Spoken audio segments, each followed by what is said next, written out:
Yo, what's going on, Dragon Ballers? Welcome back to another deck profile. This time we have one of the defining decks of the format, and what I think will continue to be a defining deck in the format until something in the way of an errata or some other kind of ban gets changed or something like that. But yeah, we have the blue-yellow Hirudegarn Storm deck with Flute at 1. So you guys, if you haven't checked it out yet, we put up some gameplay with this deck, and it's still incredibly strong. Pressuring turn 2 kills. A little, like, maybe fractionally less frequently, but still very, very possible. Turn 3 is, if things go uninterrupted turn 3, you're going to lose the game to this deck, most likely. So, yeah, I want to talk to you guys about my version of the deck with Flute at 1 and why I think it's still strong, and kind of my card choices and why. So we'll get right into it. So we have the Hirudegarn leader. I think everyone knows what it does by now. When it attacks a leader card, discard a battle card, draw 2. So you just see so much of your deck on the unawakened side. You see so much of your deck, which allows you to just get to your combo pieces very, very easily with that on top of something like Scrambling Assault, Sun Goten. You really aren't going to flip until you need those 2 extra energy. You get so much more value off your front side, especially if you're discarding Minoshas. So you get so much value off that. And a lot of times what you'll do is, like, on a turn you are ready to awaken, if you sequence it correctly, you'll swing with your leader unawakened just to get the discard draw 2 so you can see more good cards. And then you'll flip mid-attack. Make sure when you do that, though, that you don't combo the Furthering Instruction Champa on the unawakened side. It might seem very tempting, so you can get use out of that energy. If you do need that double strike to go through with your leader, make sure you don't combo that Champa on the unawakened side, because when you do flip over and awaken mid-combo, you will lose that double strike. So that's really, really good to know. Then we have the awakened side. Attack draw card. A lot of times this isn't super duper relevant, but when you are at 4 energy and you attack your opponent, you force them to put a card from the hand on top of their deck.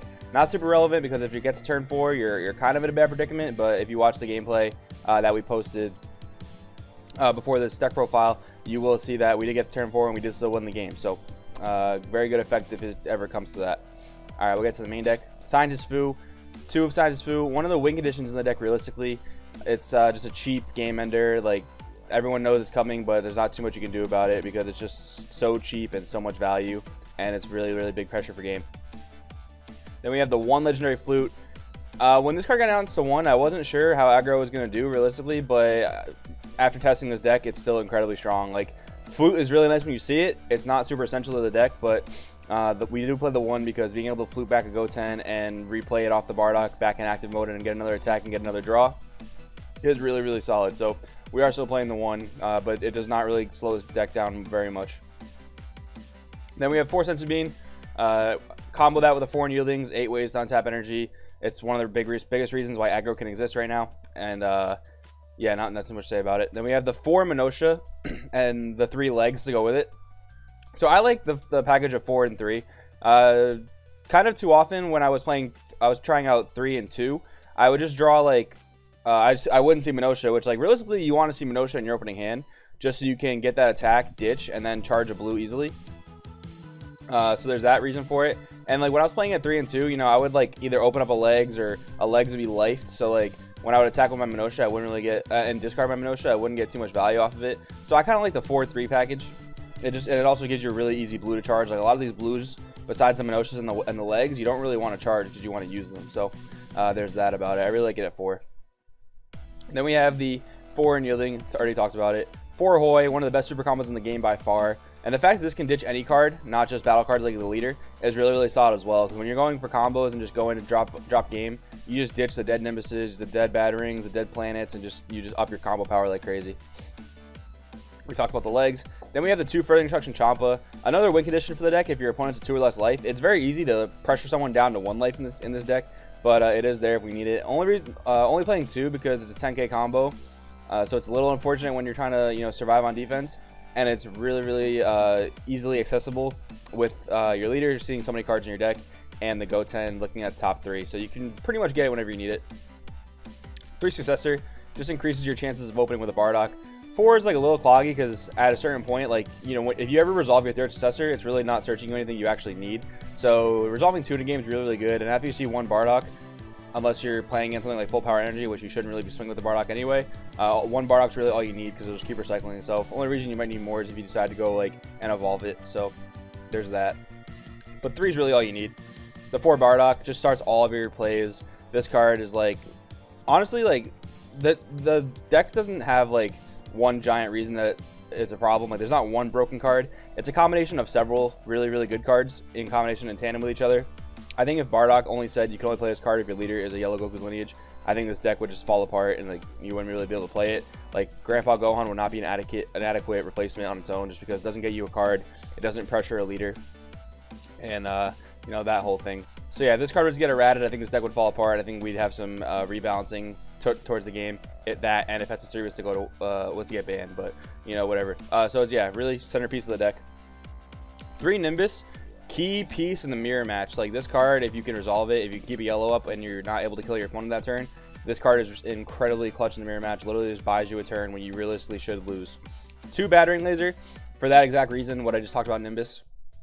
To me, like, a lot of yellow stall decks are starting to pop up, which give this deck a really hard time, especially if they can resolve Nimbus on you. I honestly, like, am really afraid of Nimbus, so I played 2 Battering. You see in the gameplay video, I opened 2, easy, just charge 1. Doesn't have combo power, you charge 1, you still have access to the other one. I really do want to see it, and sometimes 1, even with your Gotens, even with your leader draws, isn't reliable, just because you really need to push past that Nimbus. And if you can, like, Battering a Nimbus or a Whis Coercion and your opponent's tapped out, you probably have the kill shot like right there. So really important card in my opinion, especially with a lot of yellow stall popping up, with this deck being a strong pick. Yellow stall is a very strong pick against it. Then we have 2 planets, only 2 because it can clog. It's a decent turn 1 play if you're not on the draw, so you're not attacking. So yeah, decent turn 1 play, searches you any piece you're missing, whether it be Bardock, whether it be Goten, whether it be Unyielding Spirit Trunks. So we played 2 for that reason, but we don't want to clog on extra cards, so we only play 2. 2 Adopted Father, it's more search targets off Successor in case you do have a lot of your Bardocks in hand, or if you life some of your Bardocks, and it's another way to get the swap engine going if you do need to swap into Goten late game. 2 Gin Family of Justice, search ball Planet Vegeta, free blocker, great setup with Bardock. Definitely side more if you're going into the mirror match. If you Nimbus someone and set up a free blocker, and it's really hard for them to get around it because you're gonna Nimbus the 1 attack. They may have 1 more attack that will get into your life after that. If they attack with battle cards first, attack leader, you probably won't block it. And then if they swing with a really threatening thing like a Fu or an 8 Bardock, you just block with a Gin, and then your turn's basically safe. 4 Scrambling Assault Goten, obviously one of the best cards in the deck. It's absolutely insane. Just looking 3 cards deep, getting any single card you want, not even have to reveal it to your opponent. Really solid. Big key piece to know about this card, and a kind of a way to play around Nimbus. Let's say I go second. So I'm on the draw. I charge my 1 yellow, and let's say I have a really good hand. Let's say I have a Bardock. Let's say I have an Unyielding. Let's say I have a Goten. Let's say I just have a really good combo where I could just like Bardock into the Unyielding into Goten and just cycle that loop. Normally I'll go like Bardock, attack. I may or may not drop the Unyielding again to drop the Bardock again, but when I drop the Goten, I'm really not going to attack with it. And the reason is that, like, most likely you really can't win on 1 energy. Like, that's really hard to do for that. And for a second thing, if you have the Battering in hand and your opponent's playing a yellow strategy, having the Goten in ready mode, in active mode, on your next turn when your opponent may have a yellow up for Nimbus is a really good way to play around Nimbus, because you go first attack of your turn, attack with Goten, and you already have your yellow standing up, so you have access to your Battering Laser. So they go Nimbus, they think they're going to end your turn, you Battering them, their Nimbus gets negated, and then you go into your Unyielding to untap your yellow to make more plays. So that's a good way to play around Nimbus with Goten when you're on your like turn 1. Then we have 2 Caring Mother Videl. Swapping a Bardock into nothing kind of feels really bad sometimes, so I play the 2 Videl for that. It's just more card draw on the deck, and realistically, I like having the Videl because it can make your little 10k attackers match an Awakened Leader. So one kind of problem with this deck is not being able to actually do damage to your opponent's leader without having to waste cards. That's one of the nice things about Trunks, is that a lot of times when you combo up to match your opponent's Awakened Leader, you're drawing a card off the Trunks ability anyway. So Videl kind of fixes that problem for you. She gives Goten a 5k bump so that he can match an Awakened Leader and still put pressure on with actually plussing you a card, not negating you a card. And if your opponent's going to direct attacks at this card, they're not going to be attacking your leader. They're not going to be pressuring game as much. So it's kind of like a pseudo blocker in that sense.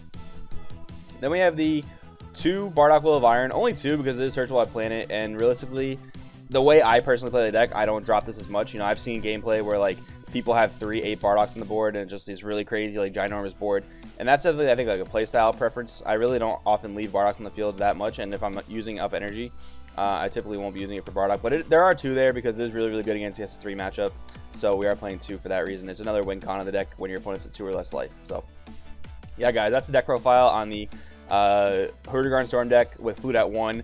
Let me preface this with saying I hate playing this deck. I am not an aggro player. I don't enjoy it very much, but it's a very good deck to know about. It's a very good deck to playtest yourself. When you playtest a deck yourself, you get a very good grasp of like what it can do, what its weaknesses are, and how to play around it. So, you know, if you're ever playing this deck and you feel like you're beating your head against the wall, that's not a good key point to know that you're probably figuring out a way to beat this deck, a way that this deck really does struggle. So, really good deck to know about, even if you don't like it, even if you don't like playing aggro, even if you think it's broken. Really good deck to know about going into the future for your future success playing the Dragon Ball Super card game. So, yeah, guys, let me know what you guys think about the deck profile in the comments below. Thank you very much for watching. My name is Joey, and I will see you next time.